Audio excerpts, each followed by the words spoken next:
ให้กินหมากไฟ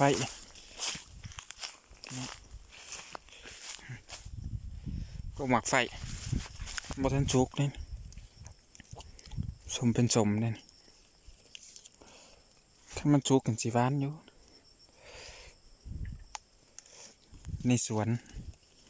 มีได้กกอยู่บ่3-4กกผมว่ากกนี่เป็นลายสุด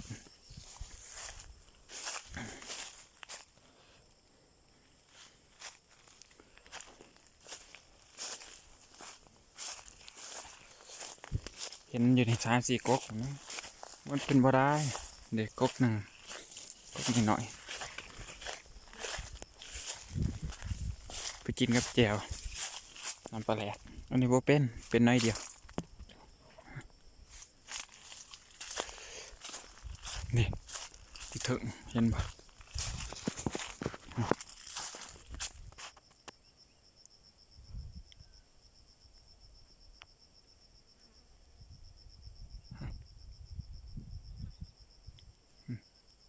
เป็นได้โยกกนี่อาจจะมันสูงเป็นกกใหญ่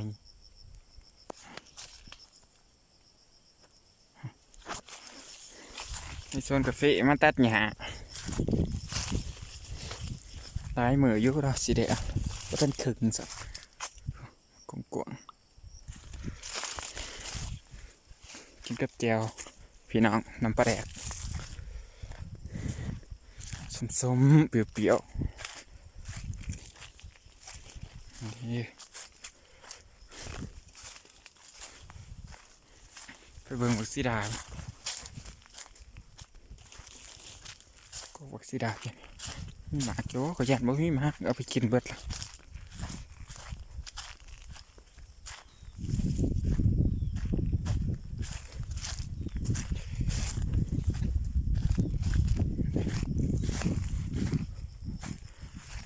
บ่มีจ้ะเดี๋ยวหมากรีบมันมักชุกบ่มี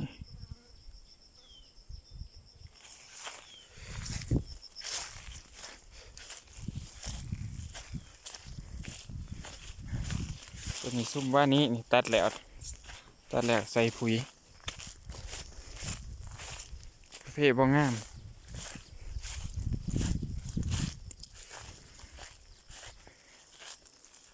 แถวนี้นี่เฉพาะได้อยู่กกใหญ่อยู่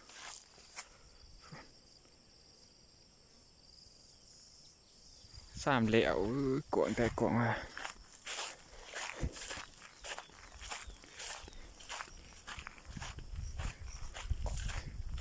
อันนี้มาเกี้ยงนี่สมโอเขาเอิ้นเกี้ยงใหญ่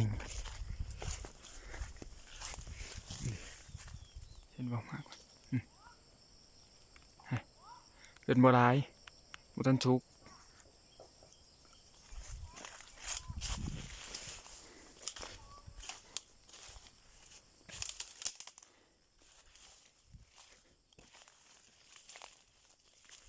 อีกกกหนึ่ง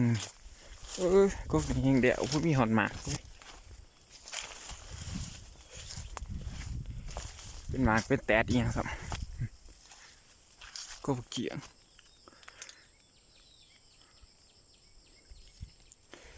นี่